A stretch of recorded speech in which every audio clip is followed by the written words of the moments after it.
udashaka kwiga guteka, udashaka kubimenya. Niba wumva utabishaka, ndagusabye nkugiriye inama, ntuzashake umugabo, ntuzashake n'umwana.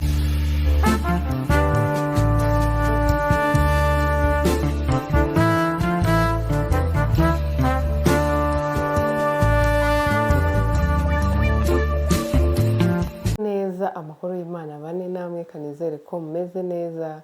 Genda shima Nyagasani.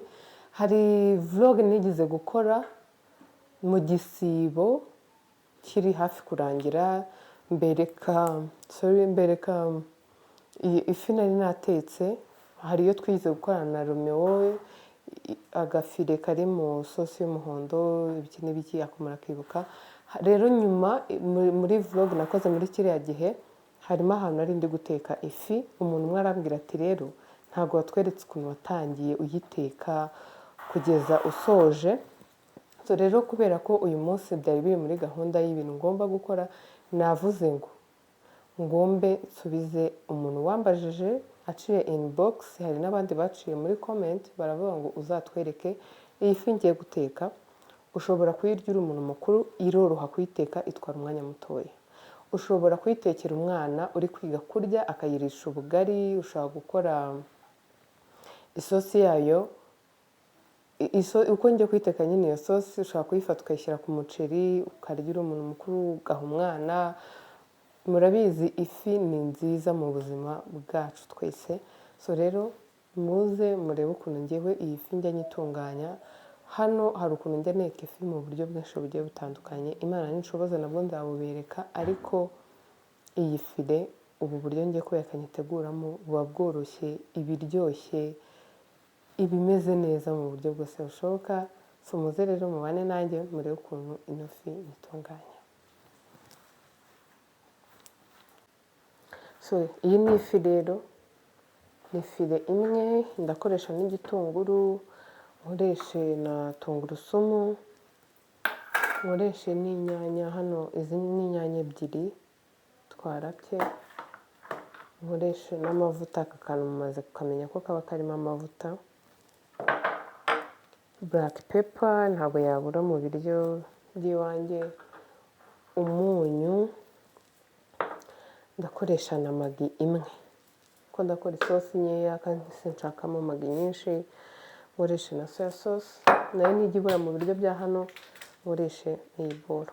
Ba nyirayo rero muzanshake mbamamarize, dore bolo yanjye ndayikoresha yaranokanye. So ngiye gukata igitunguru, nta bindi bintu byinshi nshaka gushyiramo. Ibi nibyo nahisemo, ariko ubishaka ushobora gushyiramo pavuro, ariko numvaga ngewe ntayikeneye.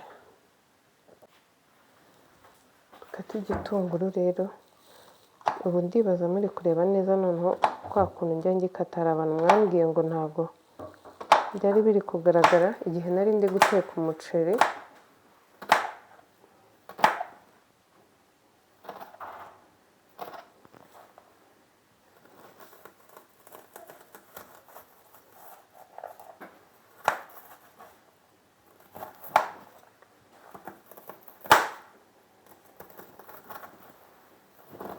Bishatse ko biba bitoya munsi y'ibi ngibi, usubizamo gutya hagati.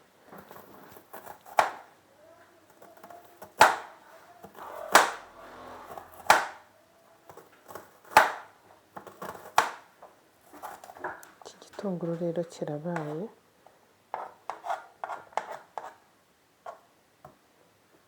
Iyi fi nayo ndayisaturamo gutya kabiri.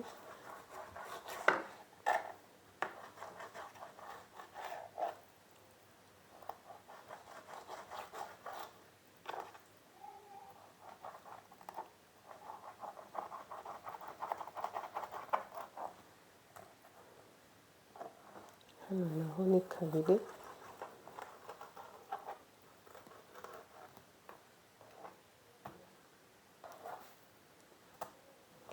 Ubaye uri umuntu ufite abashyitsi bari kwirukanka, cyangwa se nawe udashaka kubakorera ibintu bigutinza mu gikoni ngo ubure umwanya wo kubaganiriza, wabatekera file nk'uku cyangwa nk'uko naberetse ubushize. Nta bindi bintu hano birenze. Ubu tugiye gutangira guteka iminota mike cyane bibe birarangiye.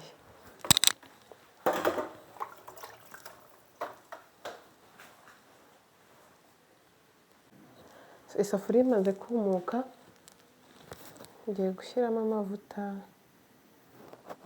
make,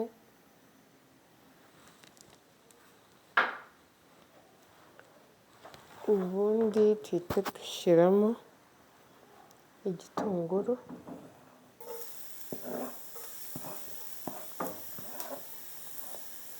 mbibutsa ko ubaye ushaka gushyiramo puwavuro wayishyiramo, njye numvaga nashaka puwavuro pe.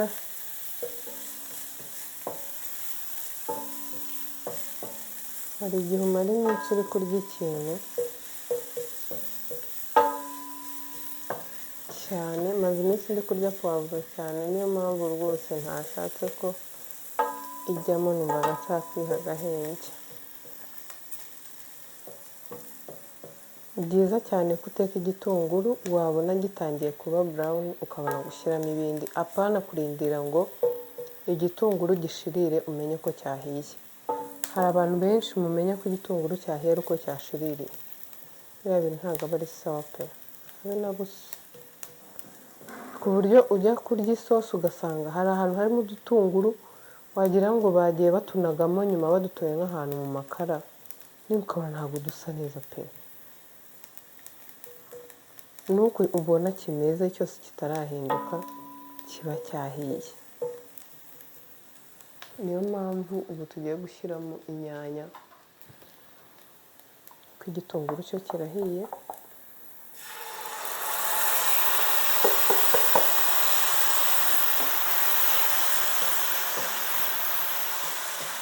Inyanya zikimara kujyamo hagomba guhita hajyamo tungurusumu kugira ngo nayo ibone umwanya wo gushya.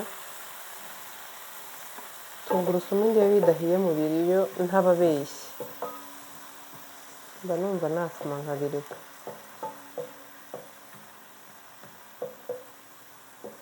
Tungurusumu, inyanya, salisa iyo bidahiye neza mu biryo kuri njyewe biba bimeze nabi, ntabwo ibiryo biba biryoshye.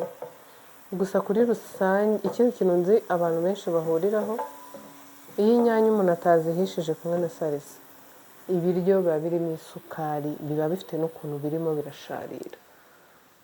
Rero abantu muteka mujye mugerageza muhishe inyanya na salisa, ubiteke umwanya, ubishyireho umutima, apana kubiteka utibika, ntabwo biba ari fureshi, ntabwo aba ari byiza pe.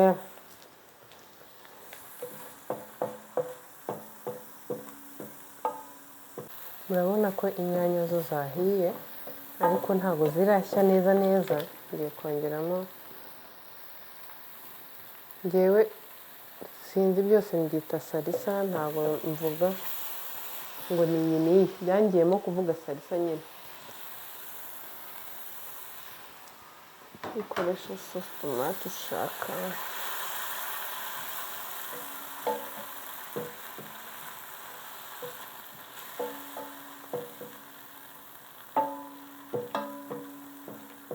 Nta kintu kiryoha nko guteka, noneho waba utetse ibintu bidatwara umwanya munini ho bikaryoha kurushaho, bikongerera gukunda guteka, bikanakorohereza ukabasha gukora n'ibindi bintu byinshi. Muze kureba, ni ahantu ndi bukatinge, aho nakatinze ubwo hari aho byarangiye, ariko muze kureba umwanya biri butware, ni mutoya cyane. Kubona rero ngomba kongeramo akandi gakeya.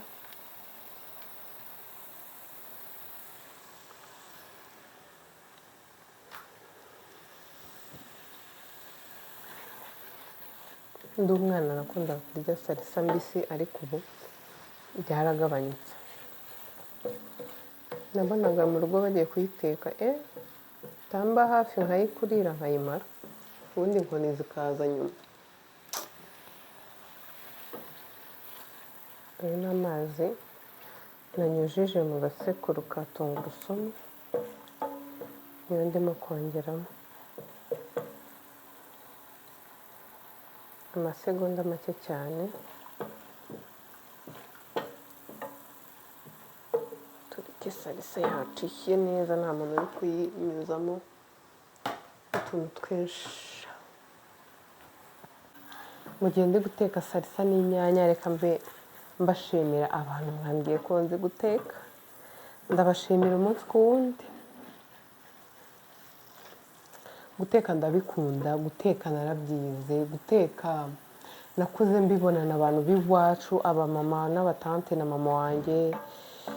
Nakuze ari ibintu Mana, buriya iyo uri umuntu w'igitsina gore ntukunde guteka, noneho warangiza ukicara nko mu bantu ugatangira ngo njyewe ngo ntabwo nkunda guteka, ngo rwose ngo abantu bose barabizi ko nakunda guteka.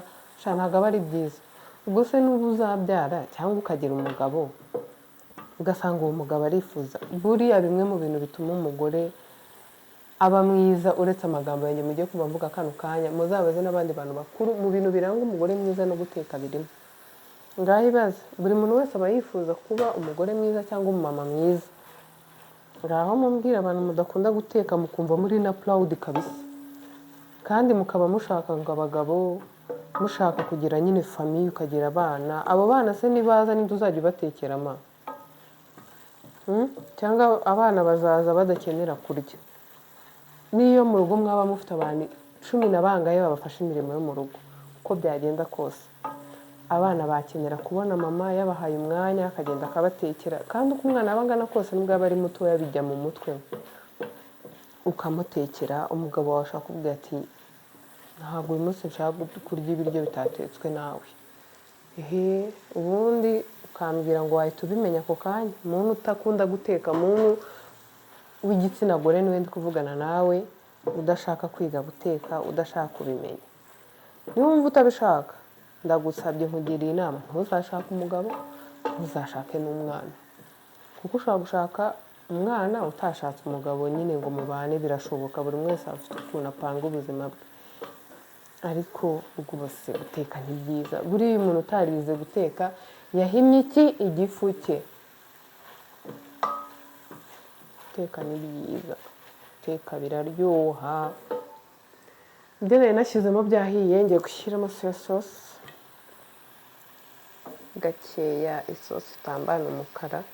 Murabizi ko soya sauce ituma hazamo gu, ariko igabanya no gutukura ibiryo. Hari ukuntu umusosi uba utukura ukagira ngo bashyizemo munuza bayita food color, ukagira ngo niyo basutsemo y'umutuku nyine. Hari ukuntu isosi iba itukura ikabona ntabwo bishimishije pe.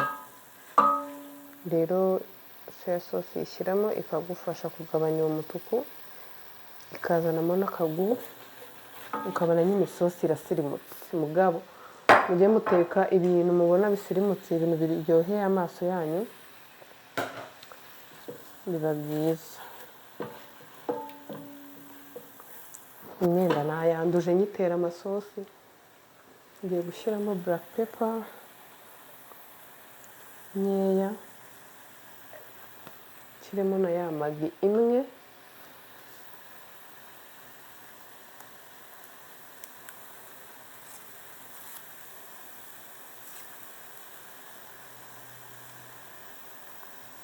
nshobora kutaza gukenera gushyiramo umunyu kubera ino magi, kuko isosi ndi bukore ntabwo ari nyinshi.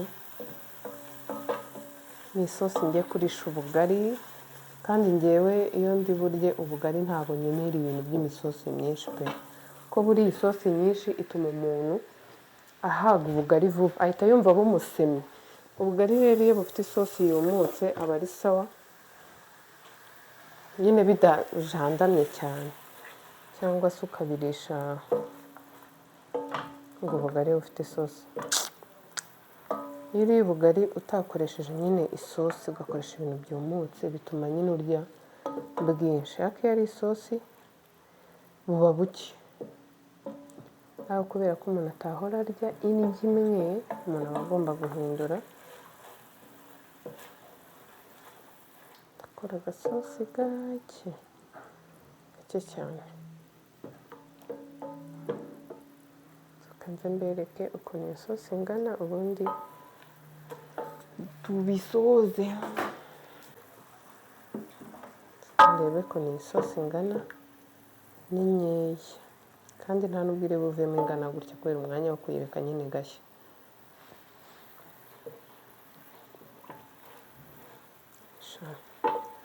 Umunyu ntabwo ari ngombwa.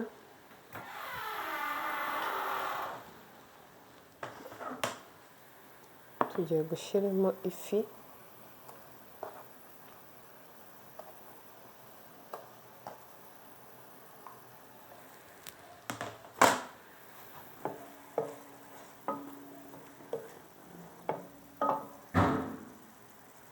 Sheri, genda ufunge kariya karyango.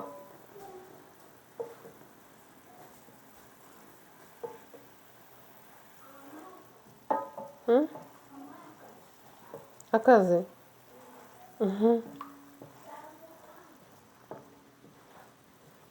Iyi fi rero tugiye kuyiteka umwanya muto gutya birarangiye, nta kindi kintu ndi bwongeremo. Igisigaye ni ukuba yatogota ubundi umuntu akarya. Ifi yahiye, ubu ngiye kuyarura murebe ukuntu imeze neza, irasa neza, nta bintu by'imisosi myinshi, imeze neza byatari. Iyi fi uzagerageza kuyirisha ubugari. Ifi yahiye mwabibonye, ubu rero ngiye kwarura njyewe njye kurya. Rebe, irasa neza, imeze neza, ntiyashwanyutse. Ni ifi ihumura neza.